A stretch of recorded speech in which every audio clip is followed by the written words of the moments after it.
नमस्कार साथियों, स्वागत है आपका भी NK24 यूट्यूब चैनल पे बहुत बहुत। साथियों, सोशल मीडिया पे मीम की बाढ़ आई हुई है। बाढ़ इसलिए आई हुई है कि जो रॉयल नेवी ब्लू है ब्रिटेन की, उसका एक F-6 फाइटर 16 खड़ा हुआ है। अब वो खड़ा है, आया तो था फ्यूल के कारण, लेकिन वो फ्यूल भरा भी गया। उसके बाद में मुझे लग रहा है उसको भंगार में भर के ही ले जाना पड़ेगा, क्योंकि यहाँ पे उसके जैमर ने जैम कर दिया। उसकी मैं एक अलग से सेपरेट वीडियो बना दूँगा। आज बाज़ार की चर्चा कर लेते हैं। बाज़ार में क्या उथल पुथल रही? बाज़ार में पूरी उथल पुथल डोनाल्ड ट्रंप के कारण होती है, और डोनाल्ड ट्रंप अपनी ज़ुबान को कंट्रोल में रखते नहीं हैं। उससे पहले कल का FII DII का आंकड़ा जान लेते हैं। फॉरेन इंस्टीट्यूशनल इन्वेस्टरों ने कैश में 1572 करोड़ रुपए की बिकवाली की और इंडेक्स फ्यूचर में 2057 करोड़ रुपए की बिकवाली की। उसके अगेंस्ट में DII ने, डोमेस्टिक इंस्टीट्यूशनल इन्वेस्टरों ने 3037 करोड़ रुपए की खरीदारी की।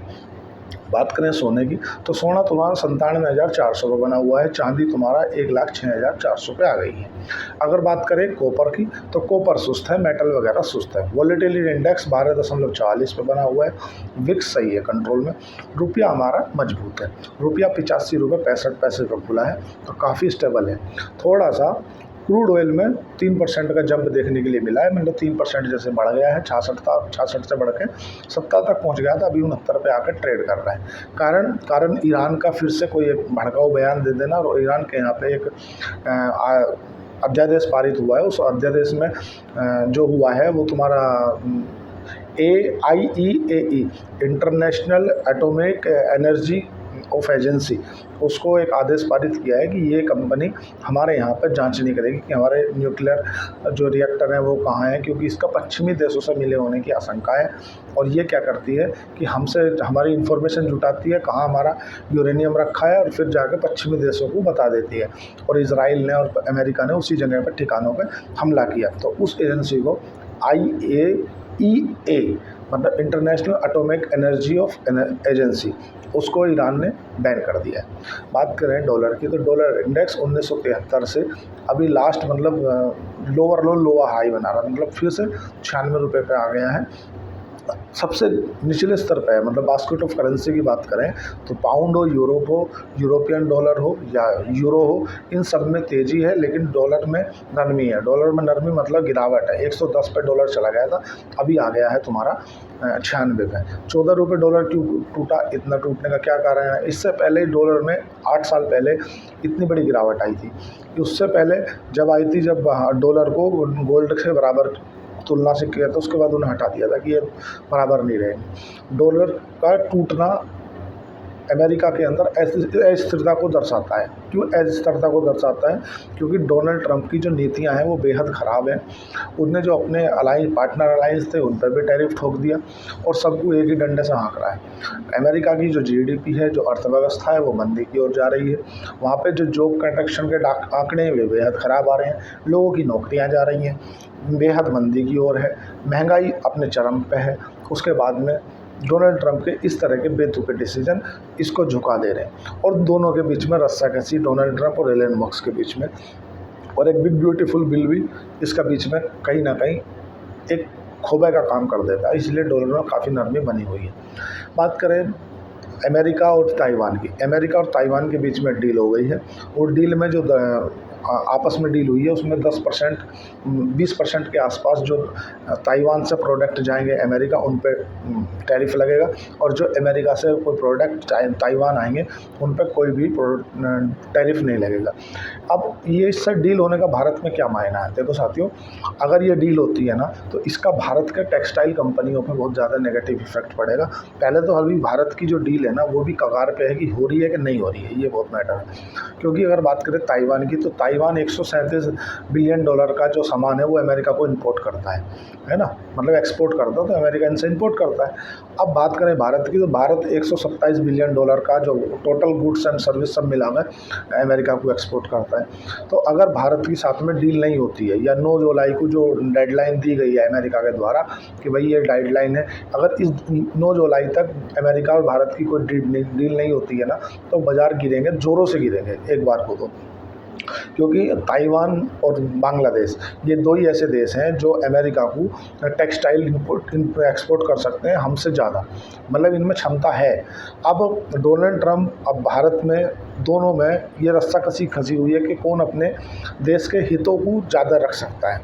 देखो, एक तरफ जहाँ डोनाल्ड ट्रंप एक प्रेशर टैक्टिक्स का इस्तेमाल करते हुए अमेरिका में एक बिल लाए हैं कि जो रूस से कोई सामान खरीदता है उस पर हम 500% का टैरिफ लगा देंगे।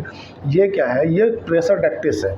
और उन्होंने बीच का रास्ता निकाल लिया है कि अगर आप थर्ड पर्सन से खरीद रहे हो तो आप जो है रूस से नहीं खरीद रहे। मतलब सीधा है, अगर रूस से हमने क्रूड ऑयल खरीदा, मैन्युफैक्चरिंग कर दिया और हमने यूरोपियन के जो देश हैं उन्हें बेच दिया, तो वो जो थर्ड पार्टी है ना, उन पे लागू नहीं होगा वो टैक्स, वो होगा हमारे पे लागू, क्योंकि हम रूस से प्रोडक्ट खरीद रहे हैं। तो उसने बीच का रास्ता निकाल लिया है। किसने? डोनाल्ड ट्रंप ने। क्योंकि जो यूरोपियन देश हैं वो सारे के सारे अमेरिका के पिछलग्गू देश हैं, और अमेरिका ने सोचा कि यार क्यों ना इनका एक रास्ता निकाल लो जिससे कि फंस जाए भारत और चीन, क्योंकि जितना भी रूस से तेल खरीदते हैं उसका 71% भारत और चीन ही खरीदते हैं। तो उनने बीच का रास्ता निकाला कि आप जिसे बेचते हो उस पर टैक्स नहीं लगेगा। मतलब भारत अगर रिफ़ाइन करता अपने यहाँ पे, चाहे वो नायरा रिफाइनरी में करो, चाहे वो गुजरात में जामनगर रिफाइनरी उसमें करो, रूस से तेल खरीदा, उसे रिफ़ाइन किया, और रिफ़ाइन करने के बाद अगर हमने यूरोप के देशों को बेच दिया तो वो टैक्स हम पे और चीन पे लगेगा, ना कि यूरोपियन देशों पर। मतलब थर्ड पार्टी ट्रांजेक्शन पर टैक्स नहीं है, केवल हम पे लगेगा सेकंड वाले पे। सेकंड इसीलिए इसको बोला जाता है कि सेकेंडरी सैंक्शन लगाने की तैयारी कर रहा है रूस। वो क्या है? प्रेशर टैक्टिक्स का इस्तेमाल कर रहा है।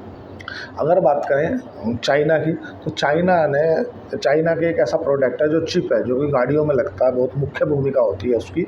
उसको अमेरिका में अब लाइसेंस की आवश्यकता नहीं रहेगी। डोनाल्ड ट्रंप की तरफ से इस बात की पुष्टि कर दी गई है कि यह लाइसेंस फ्री है, आप आओ और बेचो। हमारे समय में होता था गेयर और ब्रेक, ये सब टायर टूरी मैन होते थे, लेकिन आज की जो जनरेशन की गाड़ियाँ आ रही हैं उनमें बहुत ही मुख्य रोल प्ले करती है छोटी छोटी सी चिप। अगर वो नहीं रहेंगी तो गाड़ी आपकी का काम ही नहीं करेगी। अभी जो इलेक्ट्रिक गाड़ियाँ आ रही हैं ना, उनमें तो मतलब आपने ज़रा से 19-20 हुआ बिना कंप्यूटर लगाए, बिना लैपटॉप लगाए, वो सही नहीं होती, वहीं खड़ी हो जाती है जहाँ है वहाँ की भाई।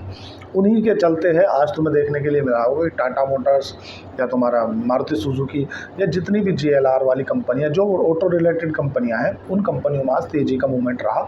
उसके पीछे का कारण था कि अमेरिका ने जो चीन के द्वारा आने वाली चिप हैं जो कि गाड़ियों में काम आती हैं, उनके लिए अब लाइसेंस को ख़त्म कर दिया। अब उसकी लाइसेंस की आवश्यकता नहीं है। बात करें नायका की, तो साथियों नायका में 1200 करोड़ रुपए की डील हुई है, और डील हुई है तुम्हारा 200 रुपये के फ्लोर प्राइस से, जबकि करंट प्राइस जो चल रहा था 212 रुपये था। जो पुराने प्रमोटर थे, उनके प्री प्रमोटर, उन्होंने 2% से ज़्यादा हिस्सा उसमें बेचा है, तो जो उनका टोटल हिस्सा है वो 5% है, 2% बेच दिया। तो ये जो शेयर मार्केट है ना, इसे बढ़ने नहीं दे रहे। क्यों नहीं बढ़ने दे रहे? या तो IPO आ जा रहे हैं, या बल्क डील आ जा रही हैं, या ऑफर फॉर सेल आ जा रहे हैं, या QIP के जरिए कोई बैंक ही पैसा उठा ले रहे हैं। मतलब बाजार जैसे ही ऊपर जाने की कोशिश करता है, तो रोज़ आपको एक देखने के लिए कोई ऐसा दिन रहा हो जिस दिन कोई बल्क डील ना आई हो, नहीं तो कोई ना कोई बल्क डील रहती है। आज 1200 करोड़ की बल्क डील है, कल 1500 करोड़ की थी। ये सब चीज़ें बाज़ार को ना गिराने में बहुत बड़ा रोल प्ले करती हैं। अब 9 तारीख की जब डेडलाइन है वो नज़दीक आ रही है, वो सनक डाल रही है माथे में कि क्या होगा, गिर भी सकता है, नहीं भी गिर सकता है। अगर बात करें निफ्टी की, तो साथियों जो निफ्टी का पुट कॉल रेशियो है ना, वो है 0.89।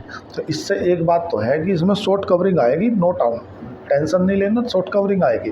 बाजार में जो पुट कॉल रेशियो है ना, वो काफ़ी ओवर सोल्ड है। मतलब 0.89 है। 0.89 का मतलब है कि आज एक्सपायरी भी है, और एक्सपायरी के चलते शॉर्ट कवरिंग देखने के लिए मिली, और इससे ज़्यादा कुछ भी नहीं है। क्योंकि जो 25,500 पे 1,45,00,000 के जो कॉल राइडर बैठे हैं ना, उनको नुकसान होगा तो पोजीशन काटेंगे तो वो शॉर्ट कवरिंग देखने के लिए मिलेगी। ये तो आप जान लो। मैक्वारी की तरफ से अभी एक दो रिपोर्ट आई हैं, उन रिपोर्टों पर नज़र डाल देते हैं। सबसे पहले तो इंडसइंड बैंक को डबल डाउनग्रेड कर दिया है। डबल डाउनग्रेड कि यार ये इस लायक है नहीं, कुछ अपग्रेड भी किया है, जिसके कारण आज बाज़ार में आपको मूवमेंट देखने के लिए मिला। अरे यार, बाज़ार में HDFC को अपग्रेड किया है, ICICI बैंक को अपग्रेड किया है, PB फिनटेक को अपग्रेड किया है, और तुम्हारा SBI बैंक को अपग्रेड किया है, बजाज फाइनेंस को अपग्रेड किया है। तो इन सभी को मैक्वारी जो एक फार्म है, जैसे ब्रोकर है शेर खान है, इसी तरह से जेफरीज है, मैक्वारी है, सिटी बैंक है ना, जो इस तरह की जो अमेरिका में काम करने वाली फार्म है, वे अपने हिसाब से एनालिसिस करती हैं और उसके बाद में उस डाटा को वो प्रस्तुत करती हैं। फिर वो उनकी बैलेंस शीट देख कर उसे बताती हैं कि ये क्या लग रहा है, क्योंकि उसमें एक ही पैरामीटर नहीं होता, उनके NPA भी होते हैं। अभी जो अगर बात करें अभी जो करंट में जो रिलीज़ हुई है आरबीआई से जो फाइनेंस स्टेबिलिटी रिपोर्ट है, उसमें हम सभी लोगों को एक जानने योग्य बात है कि जो पिछली साल वर्ष 2023-24 में जो प्रति व्यक्ति पर कर्ज था ना, वो था 3,80,000 रुपये। वो बढ़ के हो गया है 4,80,000 रुपये, मतलब प्रति व्यक्ति पे 1,00,000 रुपये कर्ज बढ़ गया है। फाइनेंशियली रिपोर्ट हमारी ये दर्शाती है। अगर पिछली बार की बात करें तो डेट टू जीडीपी था हमारा 0.64, मतलब जितना पैसा बैंकों में है उसका 64% ही बैंक लोन के रूप में दिया गया था, और अभी जो है 79 के आसपास पहुंच गया। मतलब जो ये पैसा रखते क्यों है या सीआरआर क्यों रखते हैं साथियों, इसलिए रखा जाता है पैसा कि इन केस अगर पैनिक फैल जाए। अभी तो देखो बैंक जाने की किसी ज़रूरत ही नहीं है, अब तो सब यूपीआई वाला सिस्टम आ रहा है। इन केस अगर कभी पैनिक जैसी सिचुएशन फैल जाए तो जो पर्याप्त जनधन खाते हैं या जो बैंक है उन्हें पर्याप्त रूप से पैसा दिया जा सके, इसलिए इसको मेंशन किया करके रखना पड़ता है। अब ये जो प्रति व्यक्ति कर्ज है ये तो बढ़ गया, हो गया 4,80,000, लेकिन एक जानने योग्य बात साथियों ये है कि सभी लोग थोड़ी कर्जा लेते हैं भाई, कर्जा तो कुछ लोग लेते हैं।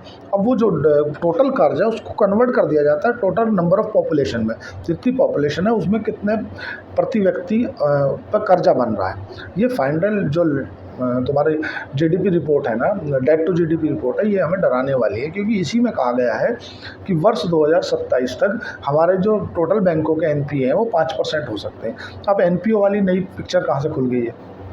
एनपीए का मतलब ये है अगर जितना ये कर्ज अभी बांट रहे हैं ना, अभी तो पैसा बांट रहे हैं, लेकिन इसका जो वसूली होगी ये वसूली अभी नेक्स्ट 2-3 सालों में पता चलेगा कि कितने % पैसा आ रहा है, कितने % नहीं आ रहा। अगर जरा सी इकोनॉमी की व्यवस्था ख़राब हुई या जरा से इधर उधर से थोड़ा बहुत जो देशों से हमारे संबंध है वे ख़राब हुए तो टोटल जो लोगों की कंजप्शन से लेकर रिलेटेड जो नौकरियां हैं वो प्रभावित होंगी सबसे पहले। तो बात समझो, अगर डिमांड ही नहीं आएगी तो सप्लाई कहाँ से देंगे वो? सपोज करो अगर जो शोरूम में गाड़ियाँ खड़ी हैं बिक नहीं रही तो वे फैक्ट्री वालों को डिमांड नहीं देंगे, फैक्ट्री वालों को डिमांड नहीं देंगे, फैक्ट्री वाले बना के क्या करेंगे? फैक्ट्री वाले बनाएंगे नहीं तो वे सबसे पहले क्या करेंगे? लेबर कॉस्ट की छंटनी करेंगे, अपने 50% जो स्टाफ है उसे आप बाहर निकाल देंगे और 50% के साथ में वो काम करेंगे, और 50% के साथ भी वो तब तक ही काम करेंगे जब तक उन्हें लग रहा है कि आगे आने की उम्मीद है। जो 50% लेबर बेरोजगार हुई है, अब तो वो अपनी मतलब रोज़मर्रा की ज़िंदगी जीने के लिए भी रस्साकसी वाली जीवन जी रहा है। तो उस स्थिति में जो उसने कर्ज ले रखा है या उसने कहीं एनबीएफसी बैंक से लोन उठा रखा है या कार का लोन है, होम लोन है या जिस तरह का भी उन्होंने लोन ले रखा है, अब उस कंडीशन में वो पैसे कहाँ से देगा? भाई बैंक वाले उसके पास जाएंगे कि भाई तेरी 3 ईएमआई डिफ़ॉल्ट होगी, तू पैसा दे।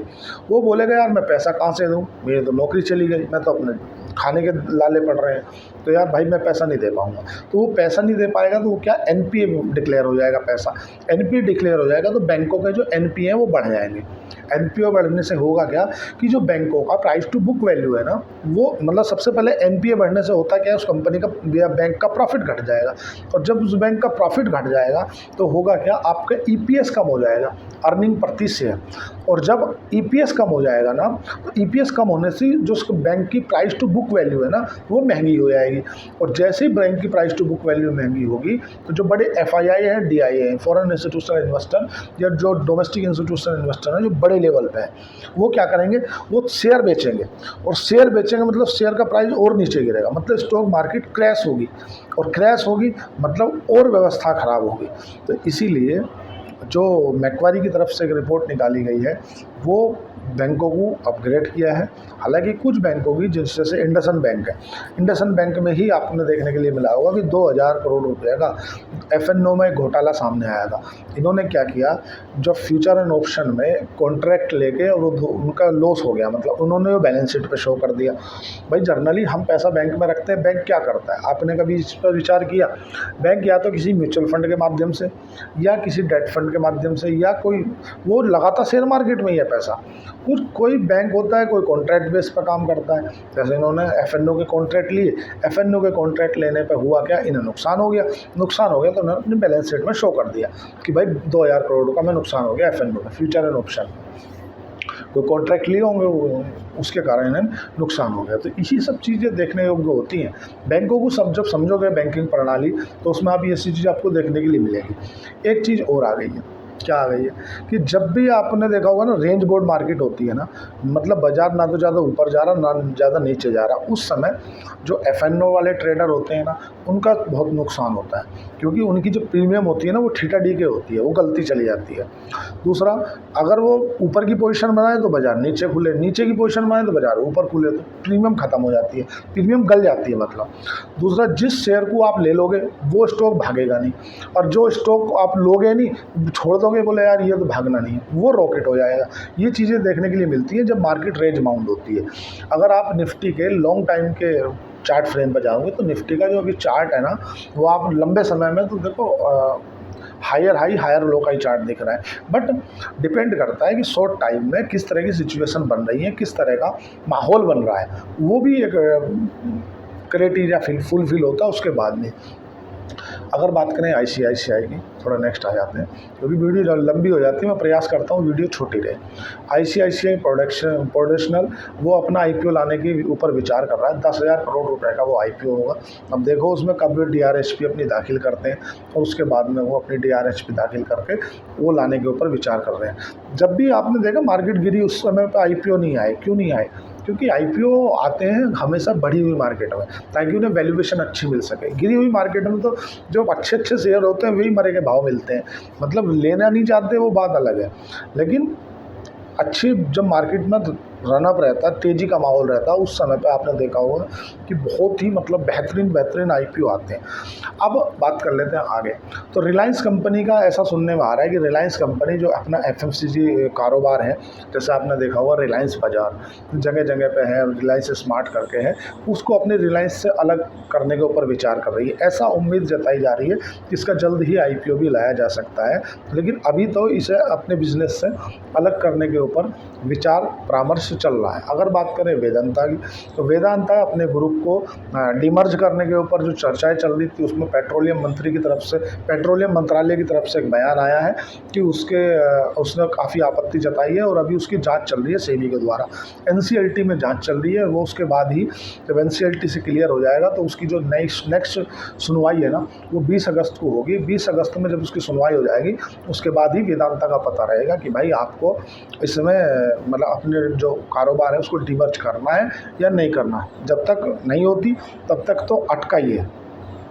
अगर बात करें तुम्हारा 7 जुलाई से 6 जनवरी के बीच में सेबी के द्वारा अभी एक लास्ट डेडलाइन दे दी गई है, मतलब 6 महीने का समय दिया गया है कि जिनके फिजिकल शेयर हैं जो पहले कभी लिए थे और वे फिजिकल फॉर्म में पड़े हैं, तो वो 7 जुलाई से लेकर के 6 जनवरी ये लास्ट डेडलाइन है। स्पेशल डेडलाइन दी गई है कि जिसके पास में फिजिकल शेयर हैं और वे किसी कारण डिजिटल नहीं हो पाए या आप रख कर भूल गए या घर में किसी के रख दिए, तो साथियों अब वो समय आ गया है कि घर खंगा लो, कागज़ पत्र खंगा लो, बेड पुराने जितने भी घर में संदूक है सबको खंगा लो, दादा बाबा चाचा कोई पुराने कोई रख के चले गए हों शेयर, कोई कागज़ ले रखे हैं तो उन्हें डिजिटल करा लो, और डिजिटलाइज करा लोगे तो उन्हें आप सेल कर पाओगे, बेच पाओगे, खरीद पाओगे, और नहीं तो फिर वो एक कागज़ का टुकड़ा रह जाएंगे। सेबी के द्वारा लास्ट डेडलाइन दी गई है कि ये आखिरी और अंतिम डेडलाइन है। अगर आपने ये 7 जुलाई से लेकर के 6 जनवरी के बीच में जो अपने पुराने फिजिकल शेयर हैं उन्हें आपने डिजिटल नहीं कराया तो इसके बाद नहीं करा पाओगे। ये स्पेशल समय दिया गया है सेबी के द्वारा, 6 महीने का समय है। मैं एक बार फिर से रिपीट कर रहा हूँ, 7 जुलाई से लेकर के 6 जनवरी के बीच में अगर आपके पास में आपके दादा बाबा पड़बाबा दादा शेयर खरीदे हों और वे लेकर रख दिए हों फिजिकल फॉर्म में, तो उन्हें आप डिजिटल करा सकते हो, इसके बाद नहीं करा पाओगे। सेबी ने अंतिम डेडलाइन दी है, 6 महीने का समय दिया है, तो आप करा सकते हो। ये बहुत ही बार मैं आपसे रिक्वेस्ट कर रहा हूँ कि हो सकता है कि आप भी करोड़पति बन ही जाओ। साथियों जस्ट 1 मिनट, तो क्या है आप भी करोड़पति बन सकते हो सकता है कोई पुराना दादा ने बड़ा बाबा ने शेयर लेकर रखे हों, तो भैया देख लो पुराने जो कागज़ है उन्हें खंगाल लो, अगर मिल जाए तो उन्हें डिजिटलाइज करा लेना। अब बात कर लेते हैं एफआई और डीआई। एफआई ने जो बिकवाली की है पिछले 5 दिनों में, जो जुलाई सीरीज की शुरुआत से की है, उसने मूड माहौल तो साथियों बिगाड़ा है, इसमें कोई दो मत है नहीं। और बाज़ार में करेक्शन भी बनता है। उसका कारण क्या है कि एक तरफा बाज़ार में आई है तेज़ी, और एक तरफा 3 महीने के अंदर बाज़ार तुम्हारा 21,000 से 25,000, 25,600 पहुँच गया है। मतलब 3500 पॉइंट की रैली जो है वो एक तरफा देखी है। तो इसीलिए बाज़ार में कुछ ना कुछ प्रॉफिट बुकिंग तो आएगी। अब प्रॉफिट बुकिंग भी आएगी, दूसरा जो FII है, फॉरेन इंस्टीट्यूशनल इन्वेस्टर, वो भी अपनी जो पोजीशन है वो हल्का रखना चाह रहे हैं। वो किसी भी तरह से रिस्क नहीं लेना चाह रहे। वो ये सोच रहे हैं कि हम 2 रुपये महंगा खरीद लेंगे, कोई डाउट नहीं है, बट रिस्क नहीं चाहिए, टेंशन नहीं चाहिए।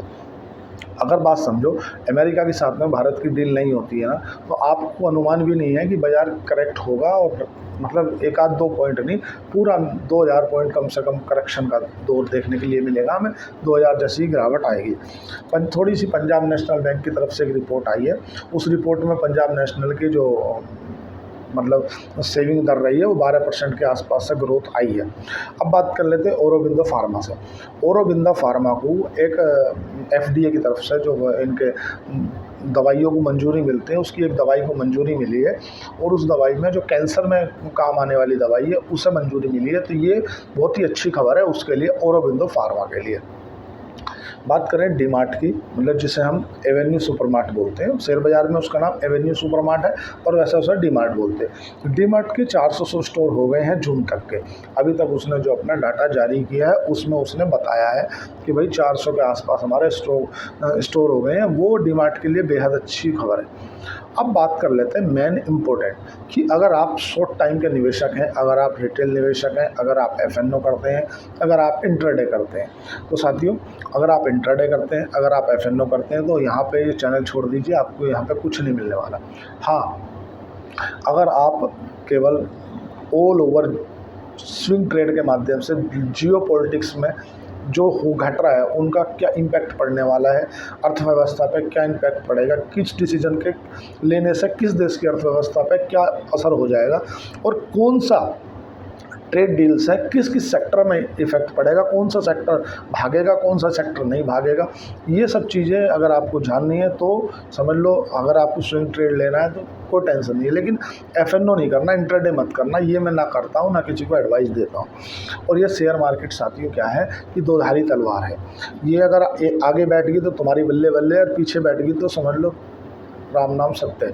तो इसलिए इसमें ना कोई भी डिसीजन लेना तो अपने वित्तीय सलाहकार से पूछ के ही लें। फाइनेंशियली जो भी डिसीजन हो वो वित्तीय सलाहकार से पूछ के ही लें, क्योंकि साथियों भारत के अंदर जो फाइनेंस लिटरेसी है ना वो मात्र है कितनी, 37%। मतलब वो वाली लिटरेसी की बात नहीं कर रहा मैं, एजुकेशन जो लिटरेसी तो 70-72 के ऊपर पहुँच गई है।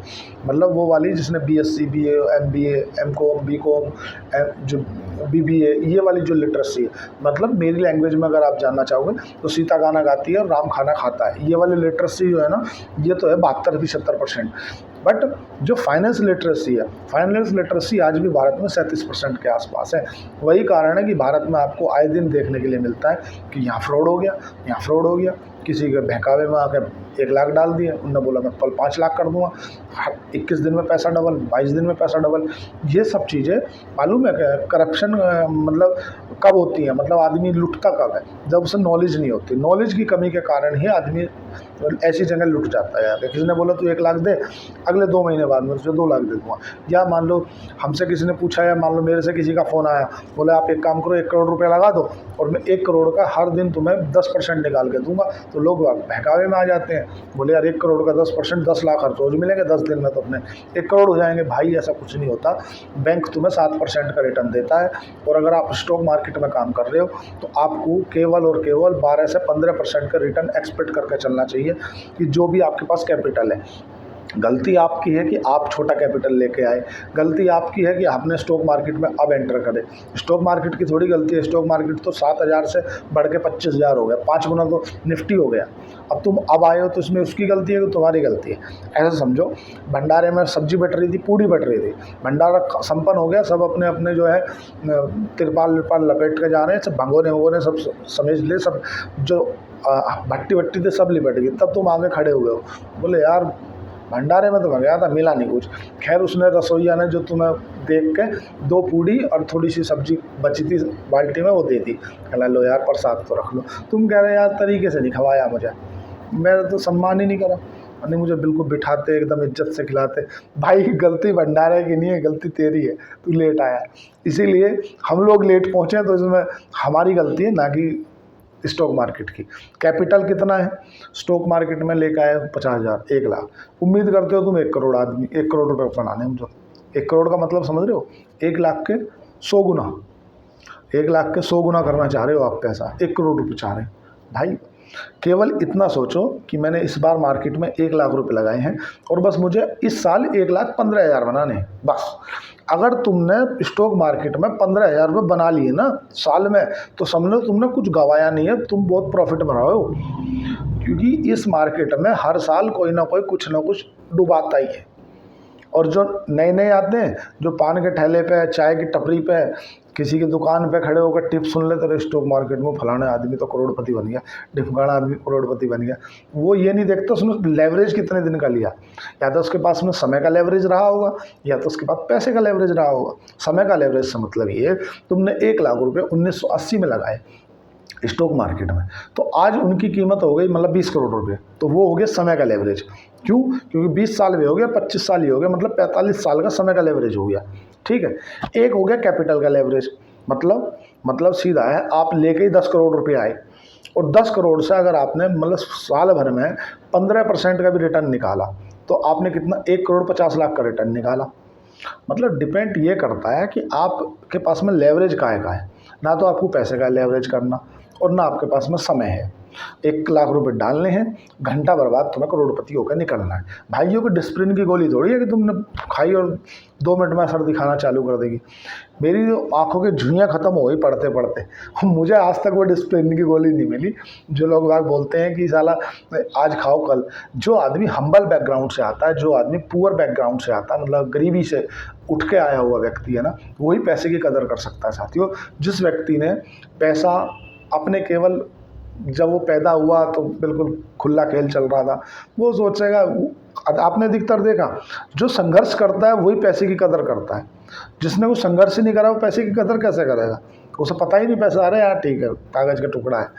आप पगार कमाने निकलो तो आपको पता चलेगा कि 500 रुपये कमाने के लिए कितना पापड़ बेलने पड़ते हैं, तब जाके 500 रुपये कमा पाते हैं। इसीलिए खैर वीडियो लंबा हो जाएगा आज का, मैं इसलिए सोच रहा था कि वीडियो थोड़ी सी छोटी कर दूं।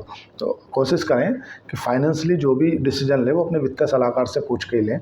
स्टॉक मार्केट में दुधारी तलवार है, बहुत सोच समझ के चलें और बहुत कोशिश करें, क्योंकि ईरान मान नहीं रहा है, अमेरिका मान नहीं रहा है, हमारी भारत और अमेरिका की अभी डील हुई नहीं है। किन किन समझौतों पर भारत की डील होती है या नहीं होती है? क्या भारत सरकार अमेरिका के सामने झुक जाएगी? क्या कृषि प्रोडक्ट को लेकर के ये क्वेश्चन है, मतलब ये क्वेश्चन मार्क है, इनका जवाब हमें आने वाले समय में मिलेगा। क्या भारत की जो सरकार है वो अपनी जो कृषि प्रोडक्ट है, डेयरी प्रोडक्ट है, उनके लिए उस बाज़ार को अमेरिका के लिए खोल देगी? एक क्वेश्चन मार्क ये है। दूसरा क्वेश्चन मार्क ये है, अगर नहीं खोलती है तो क्या भारत के ऊपर 30% से फिर से टैरिफ लग जाएगा? तो ये सब चीज़ें हमें आगे देखने के लिए मिलेंगी। वीडियो थोड़ा सा लंबा हो गया। अगर आपको शेयर खान के साथ डीमैट अकाउंट खुलाना है तो नीचे दिए गए डिस्क्रिप्शन पे जाकर आप अकाउंट ओपन कर सकते हैं। आज के लिए इतना ही। चैनल को लाइक करें, सब्सक्राइब करें, कमेंट करें। धन्यवाद, थैंक यू।